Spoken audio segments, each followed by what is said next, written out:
Imagine a world where the most powerful leaders are not guided by virtue, but by cunning. A world where deceit is a strategic tool, not a moral failure. Where manipulation isn't shameful, it's necessary. This isn't the plot of a dystopian thriller. It's the political world as seen through the eyes of Niccolò Machiavelli, one of the most misunderstood figures in history. To some, he's a ruthless realist. To others, a visionary who dared to look at politics without the blindfold of idealism.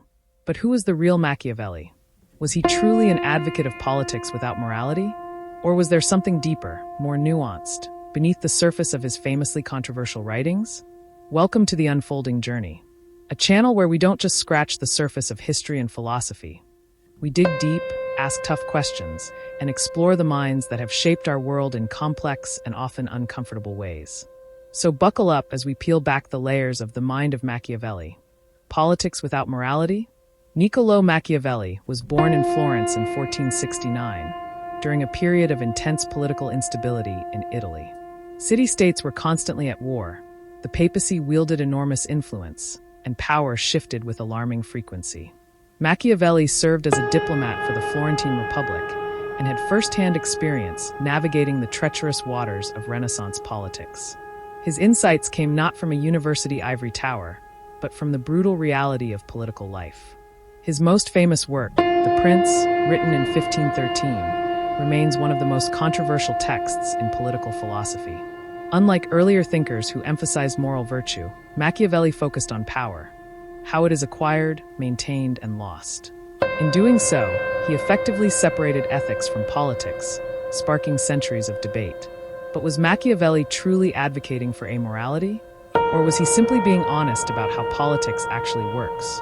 To understand the Machiavellian mind, we must turn to the text that earned him both infamy and admiration. The Prince is often summarized by the phrase, "the ends justify the means," though those exact words never appear in the book. What Machiavelli does argue is that a ruler must be willing to act immorally when necessary. Kindness and generosity are admirable, yes, but they can also be dangerous if they make a ruler appear weak. One of the most shocking statements in The Prince is this: "It is much safer to be feared than loved, if you cannot be both." To modern ears, that may sound tyrannical. But Machiavelli isn't promoting cruelty for its own sake. He's emphasizing stability. A ruler who is loved may be overthrown when love fades. But fear, when carefully managed, can be a more reliable tool for maintaining power. He also argues that appearances often matter more than reality. A prince should appear merciful, faithful, humane, and religious, even if he must act in ways that contradict those virtues. In other words, political survival may require deception. So, was Machiavelli endorsing a world without morality? Or was he simply recognizing that traditional moral ideals often don't hold up under the weight of real-world governance? To judge Machiavelli fairly, we must understand his context. He wasn't writing in a time of democratic elections or international law. He was writing in an era where assassinations, coups, and foreign invasions were regular features of political life. The Italy of Machiavelli's day was fragmented and vulnerable. The republic he served had just collapsed. His goal in writing The Prince was not to corrupt leaders, but to advise them on how to secure power in a chaotic and dangerous world. And there's a key point often missed. Machiavelli wasn't just the author of The Prince. He also wrote Discourses on Livy, a much less quoted but equally important work. In Discourses, he praises republican governance, civic virtue, and public participation. It's a very different tone, suggesting that Machiavelli may not have been promoting tyranny, but instead adapting his advice to different circumstances.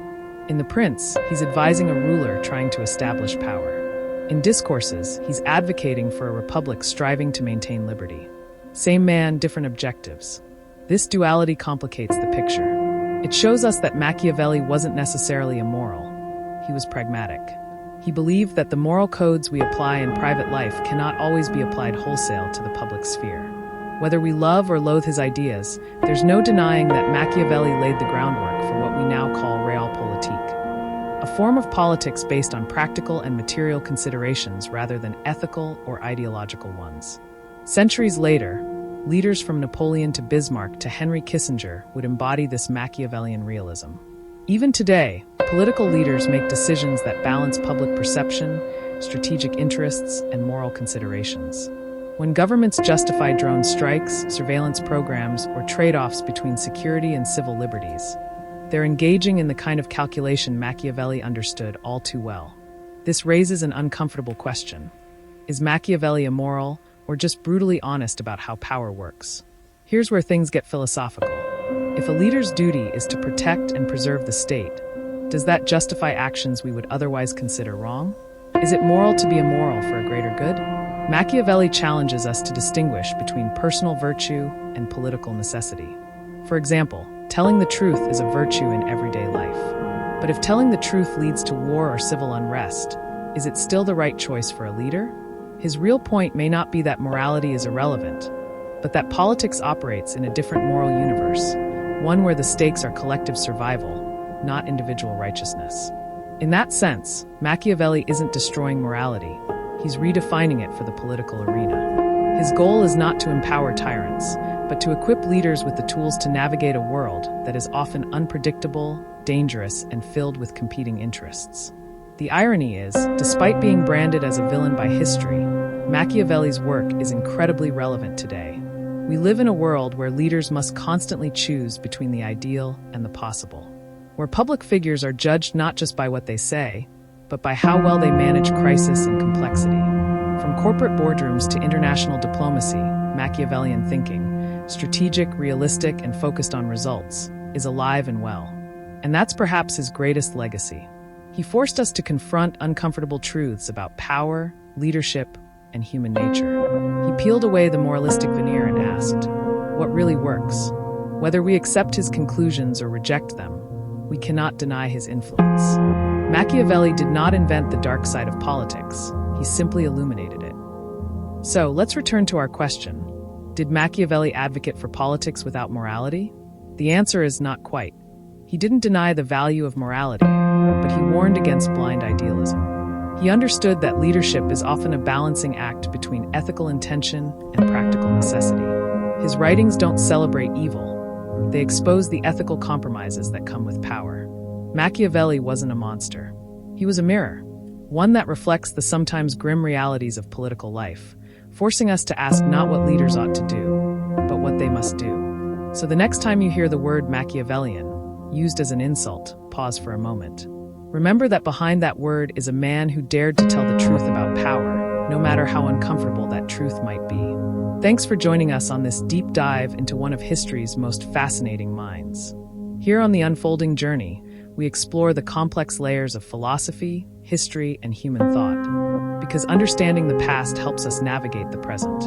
If you enjoyed this journey into the mind of Machiavelli, make sure to hit that like button, share this video with fellow thinkers, and subscribe to the channel for more thought-provoking content every week. And remember, history isn't just a list of dates and names. It's a map of who we are and who we could become. Until next time, stay curious.